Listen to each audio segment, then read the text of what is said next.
Focus. Ideate. Innovate. Enable. Kotak Mutual Fund presents Invest Mentor in association with Network 18. Hello and welcome to a brand new episode of Invest Mentor, an educational initiative by Kotak Mahindra Mutual Fund along with Network 18. I'm Surabhi Upadhyay. Now, over the past couple of weeks, we in this Invest Mentor series have been bringing you lots of important conversations when it comes to mutual funds, investing, whether it's the equity markets or the fixed income market. Today, we are going to be discussing something even more interesting and perhaps a little controversial as well, if you want to call it that. Direct equity investing, direct stocks versus mutual funds. Well, yes, I'm sure that this topic has got your attention already. So without further ado, let me quickly introduce our panelists on the show today. I have with me Nilesh Shah, the MD of Kotak AMC, as well as Manish Mehta, the National Head of Sales, Digital Business and Marketing at Kotak AMC. Gentlemen, thank you very much for taking out the time and joining us on this conversation. Nilesh, you heard us question you about this for the last 12 months, right? This rising cult of retail investors willing to buy stocks directly. What do you think of it? And, where do you think this is coming from? Where is it going, more importantly? So it's a very positive trend. People make investment in equity is always good. Now, last 12 months, except last 1 month has been a one-way market. From the bottom of March all the way till Feb 21, markets were moving unidirectionally up. Now, that experience should not mislead you. Markets are markets. They will go up as well as down. If you are making direct investment in stock, please do proper research. Please invest rather than trade. This direct investment by retail investors is a positive trend in India, where generally equity as an asset class is underrepresented in an individual's portfolio. Okay, well, let's bring Manish into the conversation as well. Manish, you tell us your thoughts on this trend of people coming directly into the market. Is it just a pandemic phenomena or is there more to it? As Nilesh sir mentioned, that this definitely is a good trend that at least we're seeing more financialization, retailization of investments happening in equity. But I think I'll just like to, hear in a word of caution here, because when the going is good, everybody wants to ride that wave. And when the volatility sort of comes into the market, that's the real test of an investor in terms of that, whether he's willing to fathom that kind of volatility that the market is reflecting. So I think it's very important that while we have been seeing a surge of investments coming in the form of direct equity investments, also through the mutual funds, but at the same time, I think it's important also to know the downside of it and the ability to fathom and take appropriate actions when there is volatility as far as the market is concerned. Nilesh, just some further thoughts on this. Is it instant gratification? Is it that, perhaps every investor at the end of the day wants to feel like a hero or a maverick, saying, I bought this stock at 100 and now it's 150. Is it more a psychological thing? In which case, can it be a bit of a dangerous trend? Today, investors, when they invest directly in stock, they can see the result immediately. On the other hand, in mutual fund, it's more like birbal ki khichdi. There's no instant gratification. You build wealth over a period of time. And this is best reflected in one of the study which we did recently. We compared in Nifty 500 on a 5-year rolling basis, what percentage of stocks delivered negative return versus if you had invested in mutual fund over, let's say, 5-year period, what would have been the negative return. We found that in stocks, you have higher upside as well as higher downside. In funds, you have lower downside as well as lower upside. So effectively, investor going directly into stocks have better potential of making return by taking higher risk. Whereas in mutual fund, he's getting a diversified portfolio which protects his downside, but at the same time keeps his upside. Okay, so then would it be fair to say that for a medium risk investor, perhaps mutual funds would be the easiest, the simplest way and the least risky way to approach the market, Nilesh. Apart from risk profile, I will also say that if you have time, ability, and knowledge of direct investment, then you should pursue that. If you don't have time, you don't have energy, you don't have knowledge, then you should come via mutual fund. Couple of months, we've seen a trend of a lot of redemptions from mutual funds. And at the same time, generally, if you look at the account openings at any of the brokerages, there's been a gradual increase. Is there a link between these two, or are these two independent trends playing out? My feeling is that as more number of investors come directly into stock market via broking accounts, eventually they will also become mutual fund investor. Either they will realize that it's better to invest in mutual fund rather than direct investment in stocks, or they will realize that it is more convenient to invest via mutual fund than to spend your time and energy on direct investment. So as Manish mentioned, this financialization and retailization of equity market is positive for mutual funds from a longer term point of view. Manish, same question to you. What have you made of the trend of all these, rising number of accounts, and at the same time, the fact that there have been redemptions? Now, how does one interpret redemption? It could also be that investors are fairly cautious and perhaps, becoming very sensible. They want to take some profit off. How would you read these two trends, Manish? The trend that we've seen over the last 1 year, and if you look at the overall industry, we've still continued to see a growth from we had hit a low of about 23.5, 24 lakh crore of total industry AUM, and we've come to March, which is at roughly more than 30 lakh crore. And a large part of that shift, obviously, well, on the equity side, we did see net sales turning negative, redemptions probably from retail and HNI investors. But a lot of that money has also moved into fixed income. So one, I would like to attribute that large part of that in redemptions which have happened have remained within the industry. We've just probably seen a shift as far as the asset class is concerned.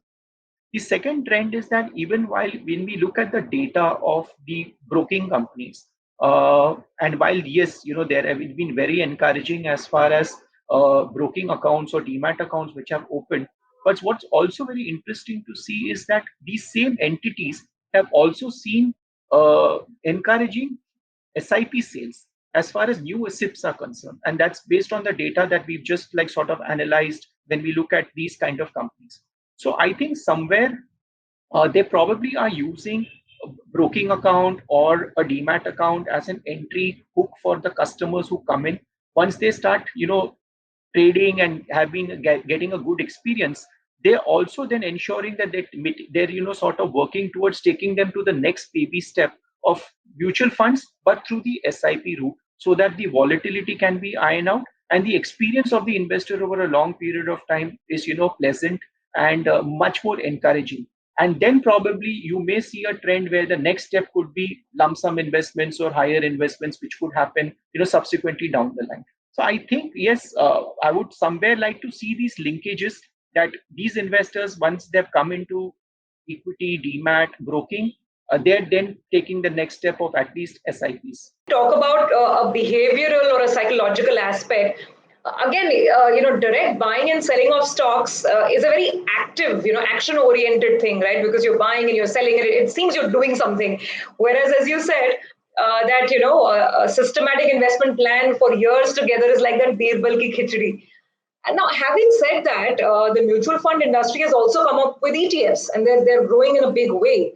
So do you think that some of these funds, which can be traded on the indices, they will perhaps start getting more traction because DMATs and mobile phones, that seems to be the new normal? So on the ETF side, the investment is primarily driven by EPFO, insurance companies, and other pension funds. There is very limited retail participation. And it is quite different from Western world where ETFs have a lot of retail participation as well. And one reason is that in India, futures market is fairly active. The Nifty futures or Nifty banking index, it's far more liquid than Nifty ETF or banking ETF. And hence many retail investors participate in futures market rather than ETF market.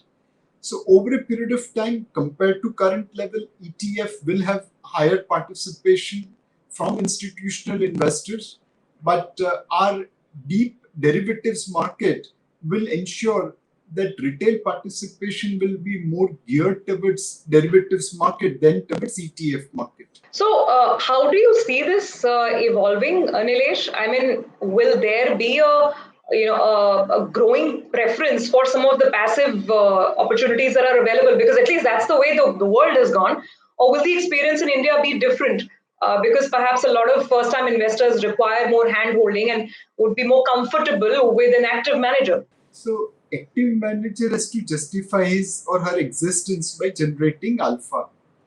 Previous 10, 15, 20 years, we have generated alpha a lot.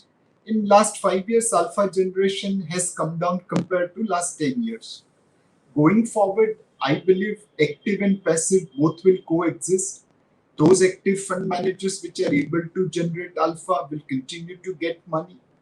Some of the newer products will come into play where alpha generation will happen by taking higher risk, like concentrated portfolio or leverage portfolio or long short portfolio. And at the same time, a lot of passive indices will come, which will allow an investor pre-specified investment. So there will be coexistence of active as well as passive. Well, gentlemen, we'll take a very quick break on that note. But on the other side, we talk about the important things to keep in mind, no matter which route you're taking. If you're doing direct stocks or you're doing mutual funds, then there are certain hygiene elements that you need to keep in mind and some basic ground rules, some basic homework that you also need to do. And we'll discuss exactly that after the break. Kotak Mutual Fund presents Invest Mentor in association with Network 18. Kotak Mutual Fund presents Invest Mentor in association with Network 18. Welcome back. You're with us on Invest Mentor. And this week on the show, we are discussing the variance between the direct equity approach versus going via mutual funds. Now, Nilesh, to come back to the point, whatever route you're taking, we were discussing information and how now it's a lot easier to access. But is that good enough? You can go to the website and you can get the P&L statement, you can see the exchange filings, but that doesn't ensure success in the stock markets, does it? Knowledge was the criteria, then librarians would have been the richest person in the world.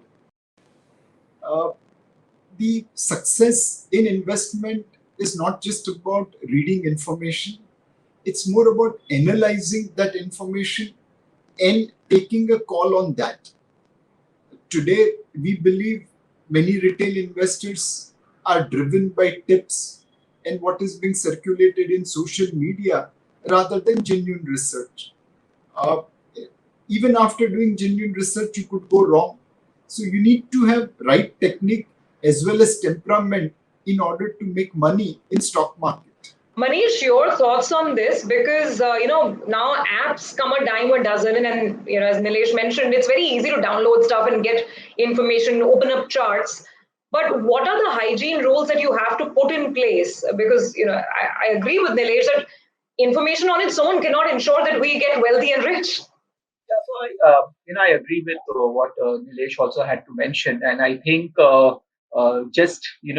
having access to WhatsApp forwards or those SMSs that come every morning, that tip of the day, sure shot, like a multi-bagger, is not what is the only thing required to make take a call of looking at direct equities as investments. One, obviously, I think patience is extremely important, because over the years this market has taught us one thing, that it tests us. And it tests our anxiety, tests our patience. And I think that's very, very important, especially in the area of investments when one is looking at. And, and I have always, this is a very funny thing, but, I'm sure when all of us go to any kind of social functions, and because we represent mutual fund industries or, these kind of industry, many a times our relatives will always come up and ask us for that one tip that, what should I buy in the market? And my answer to everyone is that, I may give you 3 names today. But what if we don't meet for the next 12 months? Do you even call up to check that, okay, do you still hold that particular stock that you recommend said mentioned to us, or have you already got out of it? And I said, what happens most of the time is you end up holding the bad lemons in your portfolios. And then you always we come across a lot of investors, especially when we do IAP programs, that, oh, mutual funds is only for, equity markets is only for the gamblers, it is not for us to make money. And it is this segment of people who basically have taken the plunge with half cooked information or limited information, and they then have a bad experience, and they sort of then just get out of the investments mode completely. So I think it's important that if you want to even look at investments into direct stocks on your own, you need just not to depend upon the WhatsApp forwards or the tips of the day. I think there is a far large degree of research that probably one may need to do into it. And most importantly, as Nilesh mentioned, then you need to have the time, you need to have the patience and the wherewithal to do. Okay, I take your point completely. But now here's the thing. Even if one decides that, okay, I don't have the time or the patience or the understanding to look at direct equity research, and I want to go in via the mutual fund route, that's only half the job done, Nilesh, because there are so many mutual fund schemes out there, so many different companies out there. So now what should an investor do next? What all should you know about your choice of fund? I mean, do you have to study the track record of the manager? Should you be looking at the underlying portfolio? And how frequently do you have to analyze the fund's performance? Because we're living in a very dynamically changing world. So perhaps, I mean, if an approach of just being invested for 2 to 3 years at a stretch, perhaps if that worked, half a decade ago, does it still work now? So making money is not easy. Otherwise, all of us would have become billionaire. It takes time, it takes patience, it takes discipline.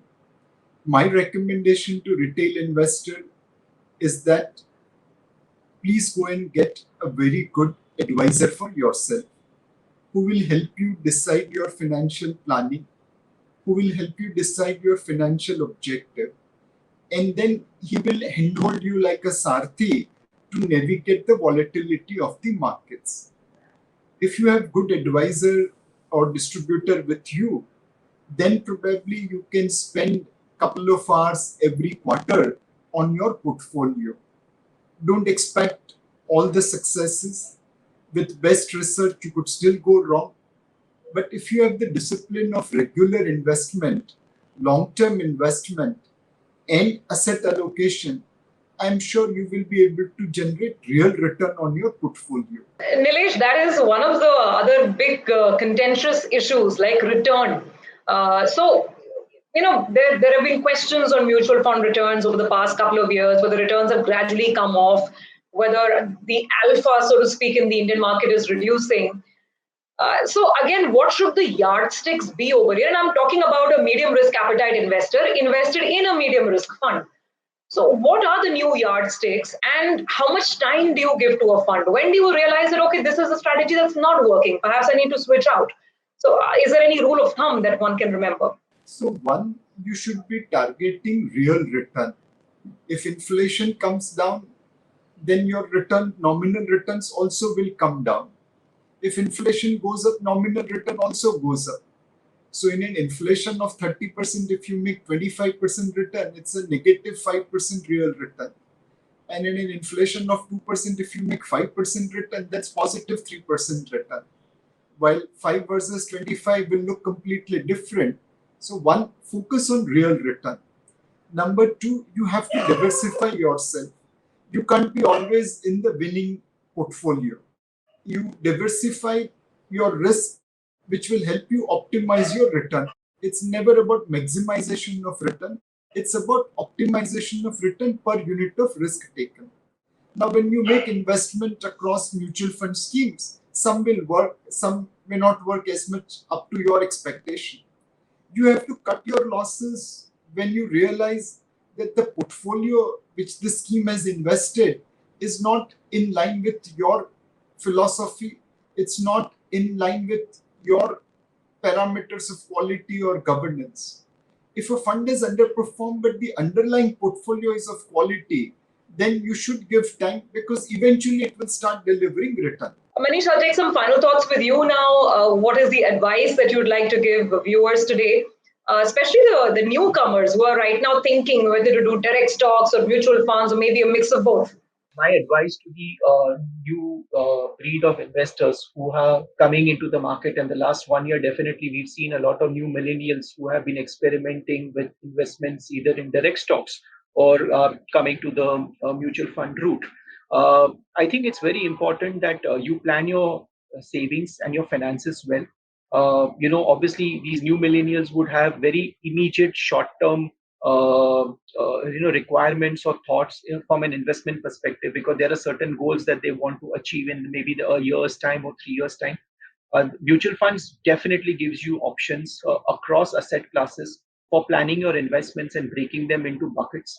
So I think it's important that you plan your investments into the short-term bucket, the medium-term bucket, and the long-term bucket. And more importantly, we've always been mentioning, the earlier you start investing, the better it is for you from a long-term perspective. So I think definitely we've been seeing a trend of understanding, realization, knowledge, and a lot of these millennials are looking at investments very, very actively. That's come out through some of the studies that have got done even at our end, where investments plays a very important role in their overall portfolio. So I think it's good that there is realization that yes, one needs to start planning and investments much at an early stage. And mutual funds definitely give you options of breaking up your investments into your short-term goals, medium-term goals, and long-term goals, and across asset classes. So one should look at taking advantage to that. Okay, I get the point. Short-term trading bravado or the long term. I think the choice is out there. I know what my answer is going to be. You need to find yours for yourself. Gentlemen, thank you very much for joining us on this very interesting conversation and putting forward some very valid points that we all need to think about when it comes to investing in the stock market. Thanks for joining in, Manish as well as Nilesh. Kotak Mutual Fund presents Invest Mentor in association with Network 18. Mutual fund investments are subject to market risks. Read all scheme-related documents carefully.